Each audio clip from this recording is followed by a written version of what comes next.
Well, good morning, everyone. It's a pleasure to be with you today. We are beginning to crank up here to get ready for the day and our Bible study.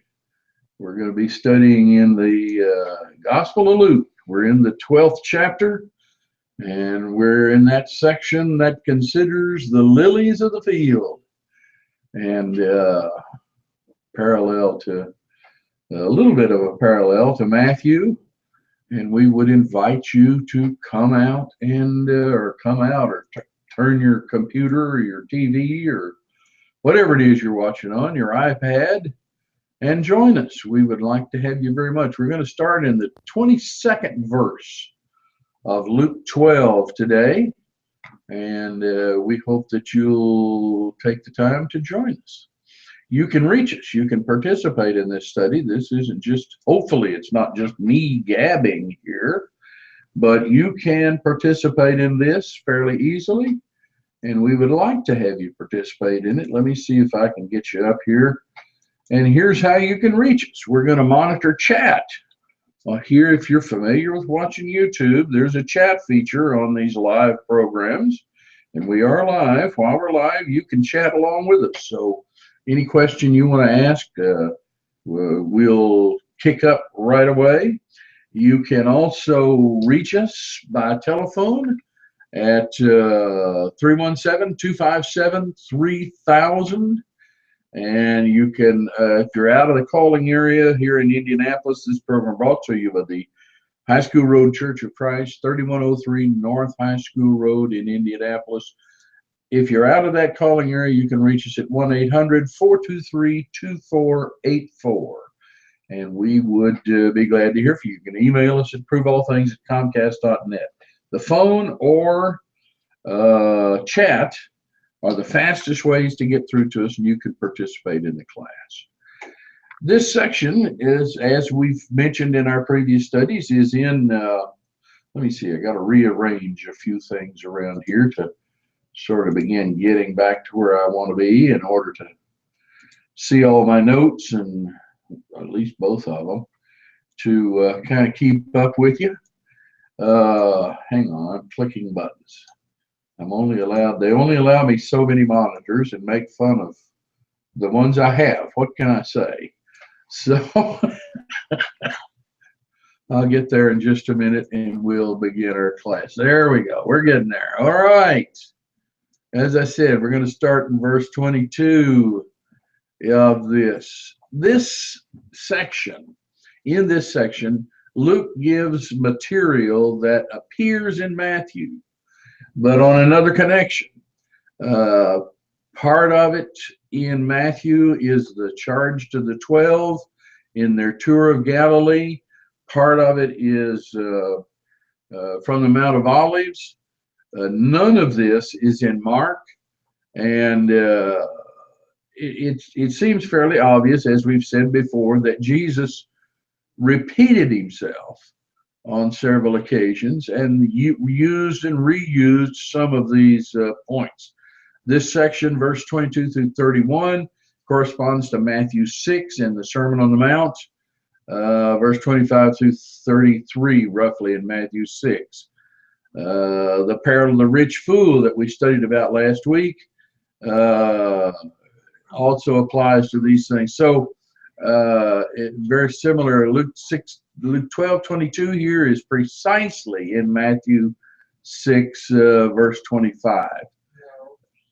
So it seems fairly obvious that Jesus, as well as basically any public speaker, is going to use and reuse some of the same illustrations in his preaching that maybe he had used before. So, all right, let's begin reading. I'd like to get through verse 40 today, but I'm going to have to hustle. He says, "Therefore I say unto you, take no thought for your life, what ye shall eat, neither for the body, what ye shall put on. The life is more than meat, and the body is more than raiment." Now, we spend so much time worrying about stuff, money and property and business and so forth. And the Lord says, he says in another place, Philippians, I believe the 3rd chapter, be ye anxious for nothing, but in everything give prayer. So here, take no thought for your life, what ye shall eat, neither for the body, what ye shall put on. The life is more than meat, the body is more than raiment. Consider the ravens, they neither sow nor reap, which they have neither storehouse nor barn, and God feedeth them. How much more are ye better than the fowls? Which of you, with taking thought, can add to his stature 1 cubit? If ye then be not able to do that thing which is least, why take ye thought for the rest? You can't affect any of those things. Consider the lilies. That's the picture we had to begin. Consider the lilies, how they grow. They toil not, they spin not. And yet I say unto you that Solomon, all his glory, was not arrayed like one of these. If then God so clothe the grass, which is today in the field and tomorrow is cast into the oven, how much more will he clothe you, O ye of little faith? Seek not what ye shall eat or what ye shall drink, neither be ye of doubtful mind. For all these things do the nations of the world seek after, and your Father knoweth that ye have need of these things. But rather seek ye the kingdom of God, and all these things shall be added unto you. Fear not, little flock, for it is your Father's good pleasure to give you the kingdom. I don't know if I'm going to get any further than that. I may have bit off more than I could chew, but if we can, we will. The ravens. Now, the ravens here in Luke, in verse 24. The life. Let's look at verse 24. Consider the ravens. The ravens are not in Matthew. It's the fowl of the air there, and not a reference to the ravens specifically. And this would include several different scavengers. The ravens were scavengers. And a couple of things that we might notice about this. Perhaps this is a reference to Job, the 38th chapter, where this same sort of illustration is used there in Job 38:41. Who provideth for the raven his food? When his young ones cry unto God, they wander for lack of meat, is the reading there. The raven was cruel toward its young. But one of the Jewish rabbis observed the raven is cruel toward its young, but God pitieth them and provides them flies that breed out of their own dung. And so the idea being that the ravens didn't take very good care of their children, but God did. And so he was providing for the welfare of the birds. And Matthew 6:26 simply has birds, but the ravens specifically are being discussed here in Luke. No, too many bells and whistles going off around me here. Let's read on. Which of you, he says, how much more are ye better than the fowls? And which of you, with taking thought, can add to his stature 1 cubit? You can't grow. I mean, I see these people all going around wearing the tall shoes and trying to make themselves taller, but it just isn't going to work. It just, it's not even going to accomplish much. The phrase in verse 20, where am I? Yeah, verse 26.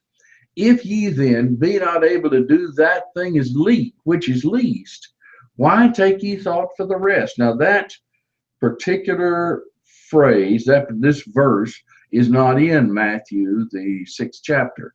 And so this is an addition, if you will, here in the Gospel of Luke. They weren't able to do even the smallest things. So why in the world do you worry so much in trying to accomplish? The Lord has taken care of you to this point, has provided for you. and he's going to provide for you tomorrow as well. What are you worrying about? What are you losing sleep over? It's time to sort of get ready and get things done and not be scared to death about what's going on in life.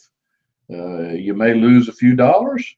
You may make a million, but the Lord's going to care for you. He'll be providing for you, whatever may. You know, as I went to services last night, I thought about all the people that were attending there at High School Road, and there were people there who were well off. They lived in big, nice homes, and there were other people who were not as well off. They were sort of eking out an existence on Social Security, or had not very high paying jobs. But you know, the strange thing about all of those people is they were all happy. And they were all depending on the Lord to provide for them, and He was. And I think that it's important that when we get all stewed up and worried, that maybe we might remember that. You know, we may not always live in that nice house. We may not always be prosperous and drive the latest model car. We may not even have a car, but we'll be all right. We'll be closer to the Lord. We can love one another, and it'll be okay. And I think maybe we would do better, and that's what the Lord's saying here. He takes care of the ravens. Said, why the ravens? They don't have a store chamber. It's kind of interesting. I was reading as I was thinking about verse 24, when it says they have neither storehouse nor barn. One of those, somebody suggested, was a treasury. Others say that the storehouse was providing food and the barn was providing for their grain products. But the raven didn't need any of those. He don't need the finest things. He doesn't need the 401k that'll take him all the way to 150 years old. And God provides for him. God feedeth them. So let's go on to verse 27. Consider the lilies, how they grow. They toil not, they spin not. I preach a whole sermon on this, and I've said to myself as I'm sure you all remember it, those of you who worship at High School Road. That's my way of making fun of myself, thinking my sermons are that memorable. But the point of that whole lesson and the point of this passage is that the lilies just don't worry about it. They're not jealous. They're not avaricious. They're not ambitious, if you will. They just sort of accept what comes today, and they're going to deal with it. Now, maybe it's a thunderous flood. Maybe it's drought. Maybe it's a burning sun. Maybe it's a pleasant rain. Maybe it's dew on the earth. They just accept it. What today is, they just accept the way it is. And he says Solomon, in all his glory, was not arrayed like one of these, not arrayed like one of those lilies. Since we have a minute, and I've perhaps already given up on my ambition of getting down to verse 40, let's notice a couple of passages about this. That was just too long. Let's try the Song of Solomon and look at chapter 3 and verse 6 beginning. He says here, when he talks about Solomon and all his glory, who is this that cometh out of the wilderness like pillars of smoke, perfumed with myrrh and frankincense, with all powders of the merchant?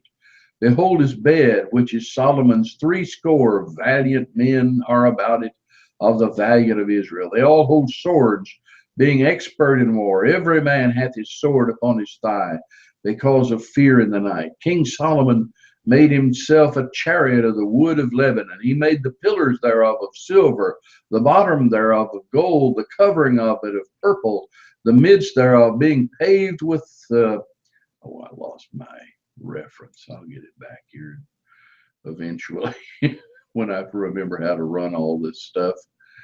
And we'll continue to read in that particular passage. Yeah, here we go. I'll get there. He says, the midst of it, therefore, being paved with love for the daughters of Jerusalem. Go forth, all you daughters of Zion, and behold King Solomon with the crown wherewith his mother crowned him in the day of his espousals, in the day of the gladness of his heart. Now, we could read others.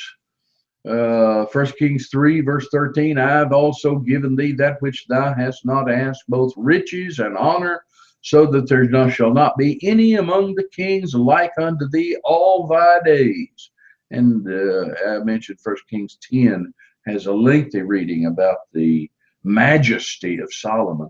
But the point here is, he says the lilies who don't have any money, who weren't provided with these things, they're that Solomon in all his glory was not arrayed like one of these. But then let's go on to verse 28. He says here, if then God so clothe the grass of the field, the grass which is today in the field and tomorrow is cast into the oven, how much more shall he clothe you, O ye of little faith? Now, I want to talk about that in just a minute. That clothe the grass of the field and tomorrow is cast in the oven. What's that talking about? Well, here in the good old US of A, we have a thing that we don't treasure quite enough, and that is trees. We have a lot of trees. But in Palestine and in a lot of countries of the world, they didn't have that enormous number of trees, and certainly not enough to just chop it all up and throw it in the fire. And so they used grass. And so they would heat a lot of their ovens with grass. These days, I've seen some studies about how they can mash it up sort of like we do pellets, only their pellets are bigger, sort of a pressed wood. They dry it out, and there's small handmade presses they can press it in and put it in the fire. But that's what he's referring to when he says it was cast into the oven. It was used to heat their food and so forth. You'd go out and cut down a bunch of weeds, grass, and maybe some of these flowers that were past their prime and throw them in the oven, use them to cook with. And but that is not something maybe we're that familiar with, so it might have been a little hard for you to understand. In verse 29, seek not what you shall eat or what you shall drink, neither be ye of doubtful mind.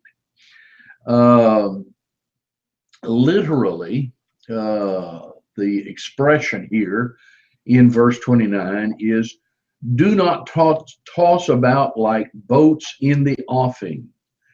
You've got a boat out there that's waiting maybe to come in, or that's anchored out away from shore, and it's bouncing around in the waves.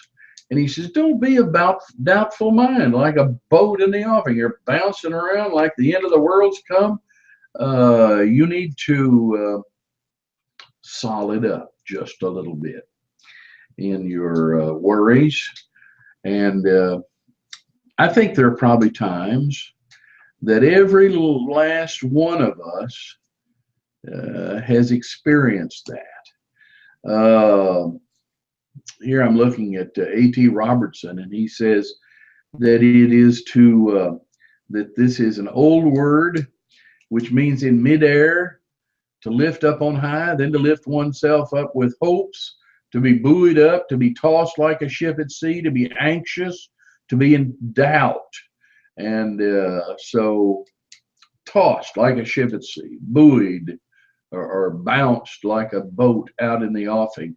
And I think we've seen Christians like that. I know a particular young man that I'm thinking of right now. We had some good thoughts on that last night at our Wednesday night service. Brother Matt McKee had a really good, he gave our invitation. We usually close with a few thoughts for about 4 or 5 minutes to encourage people in their obedience to the Lord, and he had some good thoughts in the same vein. For instance, Cicero, the Roman, said, I am in suspense And he uses this same word, and entangled in great perplexities. And we spend an awful lot of our time in suspense and worrying. And the Lord tells us that we shouldn't be doing that. Okay, let's look at verse 30. All these things do the nations of the world seek after. Your Father knoweth that ye have need of those things.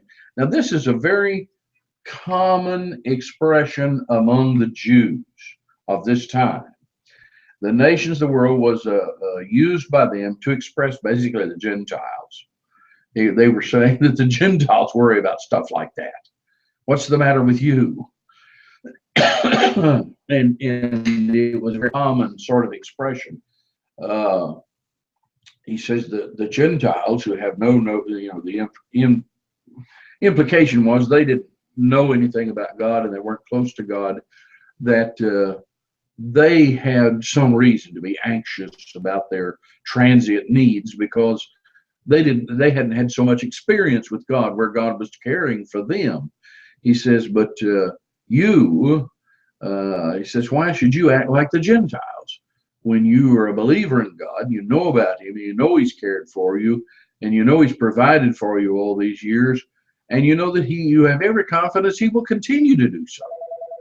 So why are you acting like the Gentiles, as the heathens, or in this case, the nations of the world? All right, I have said, and let me get this back up here so that you can see it in case I'm not explicit enough. Here's how you can reach us. We would love to have you comment. You can comment at any time during these programs. You can comment on chat. You can add a comment. You can change the subject if you want to. But we're going to monitor that. And then, by the way, YouTube has a comment section after we go off the air. It's not chat, but it's there for comments. And you can add something on that. You can reach us at 257-3000. You're in Indianapolis, Indiana, or at 1-800-423-2484. And we would be just tickled to death to have you join us. I know Pancho, our fellow over there, fussed at me last week. I was just checking my watch. My watch was set to the wrong time, and he said, "Dad, you went over." I don't think anybody shoots you on this YouTube thing if you go over just a little bit. But anyway, I think we'll be all right. Let's go on. He says, "Rather, seek ye the kingdom of God, and all these things shall be added unto you." Now think about this, brother, sister. You know, you've spent so much of your life worrying. Hasn't God provided for you all this time? Hasn't he been concerned? And you might remember that. All these things have been added unto you. You've lived in good health. That doesn't mean that we won't have some bad health. That doesn't mean that there won't be people in our families who die. But he's provided for us. And if we've lived in a godly fashion, the idea of dying should be almost a blessing to us, that we get to finally leave and go and be with him. So it's your Father's good pleasure. Excuse me, I skipped something. He says in verse 32, "Fear not, little flock, for it is your Father's good pleasure to give you the kingdom." You know, I'm reminded of a passage in Hebrews. I hadn't thought about that until just now. I had a ready recollection. You brethren have been praying for that for years. Hebrews, turn with me over there, the 11th chapter. You know, that remarkable story of faith. He says in verse 39, as he sums up, he says, "These all," referring to all these people he's named, Abraham, and Noah, and Jacob, and so forth. He says, "These all, having obtained a good report through faith, received not the promise. God having provided some better thing for us, that they without us should not be made perfect. Now, do you see that here? Fear not, little flock. It is your Father's good pleasure to give you the kingdom. He hadn't given it to all those people back there. They had all been looking forward to it, wondering about it, praying for it. But now, don't be afraid. The kingdom has come finally to you. And you can see that end that they were working for and praying for and so forth in life. Let's look at an expert. I'm going to get a little further than I was confident about. He says, sell that ye have and give alms, and provide yourself bags which wax not old, a treasure in the heavens that faileth not, where no thief approacheth. Now, this is a little worded a little bit differently than it is over in Matthew, but it's the same sort of idea here in this particular place.